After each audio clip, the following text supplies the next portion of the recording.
Why should a beginner like you start investing right away? Investing is absolutely necessary if you want to protect the purchasing power of your savings and achieve your long-term financial objectives, such as retiring comfortably or amassing a substantial amount of wealth.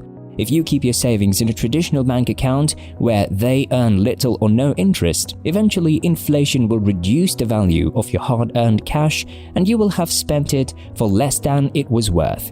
You can guarantee that your savings will keep up with inflation or even grow faster than inflation if you make investments in assets such as stocks and bonds. While you're working towards making a large purchase, such as a car or a down payment on a house, you can increase the amount of interest you earn on your savings by investing in short-term investments such as high-yield savings accounts or money market mutual funds. Stocks and exchange-traded funds (ETFs) are considered superior for long-term goals such as retirement because they have a higher probability of earning better returns over time. However, these investments also carry a higher level of risk. Actually, when you're just starting out, the concept of investing can be quite intimidating. However, it is an essential component of accumulating wealth and saving money for a variety of different financial goals. Our very first piece of advice is that before making any kind of investment, new investors should first determine how much risk they are willing to take. You don't want to be taken by surprise after you made an investment that carries a higher level of risk than others, and certain investments carry a higher risk than others. Consider how long you can go without the money you plan to invest and whether or not you're comfortable with the idea of not being able to access it for a number of years or even longer. Here are some top investment ideas for those just starting out. Number 1. High-yield savings accounts. This is one of the easiest ways to get a better return on your money than you would get from a regular checking account.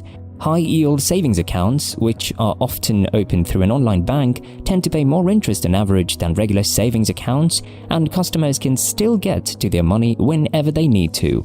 This is a great place to put money you're saving for a purchase in the next couple of years or just keeping in case of an emergency. Number 2. Certificates of deposit (CDs). Certificates of deposit are another way to earn extra interest on your savings, but they will keep your money locked up for a longer period of time than a high-yield savings account. You can buy a certificate of deposit for 6 months, a year, or even 5 years, but you can't usually withdraw the money before the certificate of deposit matures without paying a penalty. These are extremely safe, and if you buy one from a federally insured bank, you'll be covered up to $250,000 per depositor per ownership category. Number 3. 401k or another workplace retirement plan. This is one of the easiest ways to start investing, and it comes with a lot of great benefits that could help you now and in the future. Most employers will match a portion of what you agree to save for retirement out of your regular paycheck. In a traditional 401k, payments are made before taxes are taken out, and the money grows tax-free until the person reaches retirement age. Some employers offer Roth 401k plans, which let you make contributions after taxes.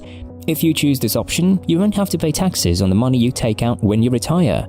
Once you've made your initial choices, these retirement plans at work are great ways to save money because they take care of everything for you and let you invest regularly over time. Often, you can even choose to invest in target date mutual funds, which manage their portfolios based on certain retirement dates. Number 4. Mutual funds. Mutual funds provide investors with the opportunity to invest in a basket of stocks, bonds, or other assets that they may not be able to easily build on your own.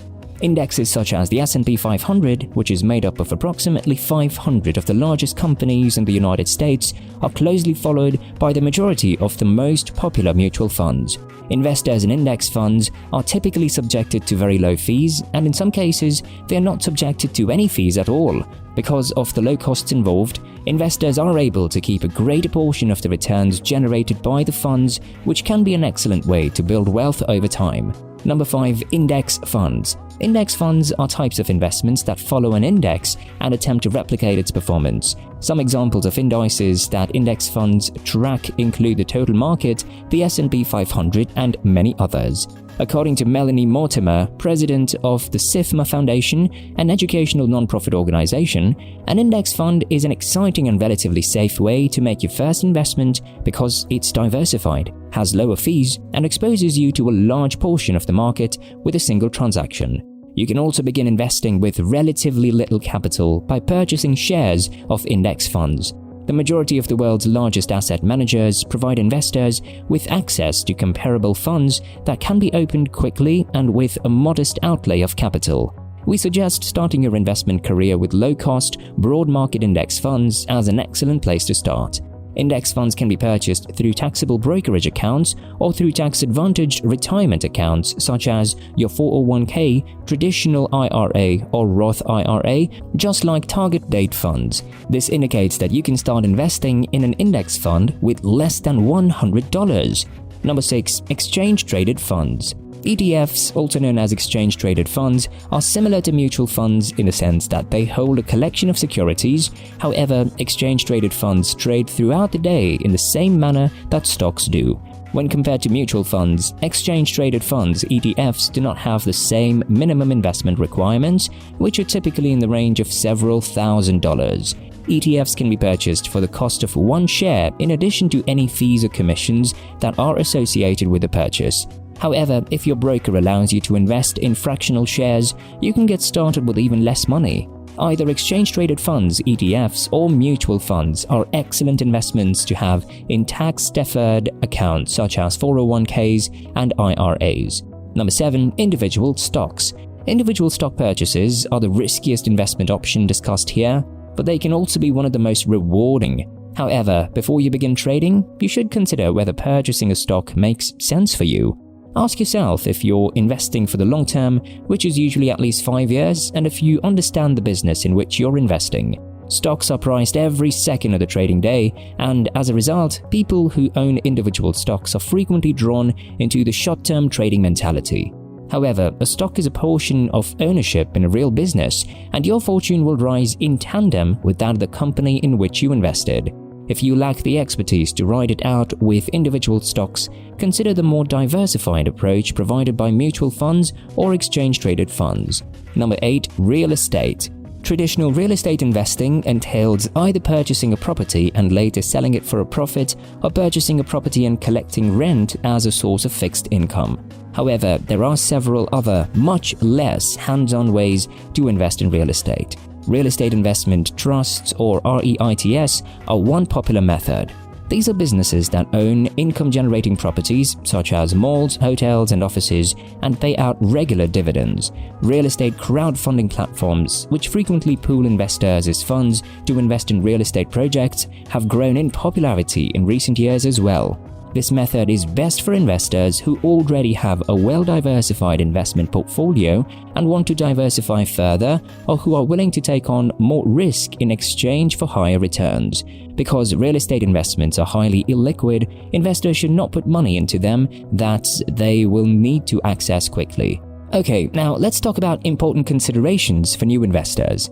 First, your tolerance for risk. Before you begin investing, you need to gain an understanding of your own personal tolerance for risk. When volatile investments like stocks go down in price, it can make some people very uneasy, which can lead them to sell at the worst possible time. If you're one of these people, you could end up losing money. Your level of comfort with risk is an important factor to consider when determining the types of investments that are right for you. The second significant factor is monetary objectives. You should determine both short-term and long-term objectives that you hope to accomplish through the use of savings and investments. Having a clear understanding of your objectives will help you formulate a sound plan. Third, consider whether you would prefer to be an active or a passive investor. You will need to decide whether you would prefer to be an active or a passive investor. An active investor may choose individual investments or mutual funds that aim to outperform the market, in contrast to a passive investor who typically owns an asset such as diversified mutual funds or ETFs that charge low fees. Passive investors also tend to own assets with a lower risk profile. According to a number of studies, passive investing typically results in higher returns than active investing does over the long term. Fourth, you need to decide, do it yourself or hire someone. You can also choose to manage your own investments through an online broker or hire a financial advisor or a robo-advisor to help you. You'll probably spend less money if you do it yourself, but hiring someone who can help you get started is a good idea. Taxes come in fifth. If you have investments in an individual or a joint account, you'll probably have to pay taxes on the interest, dividends, and capital gains you make. If you have investments in tax-advantaged retirement accounts like an IRA, you can avoid these taxes. If this video was helpful to you, don't forget to subscribe to us and comment below. Have a nice day.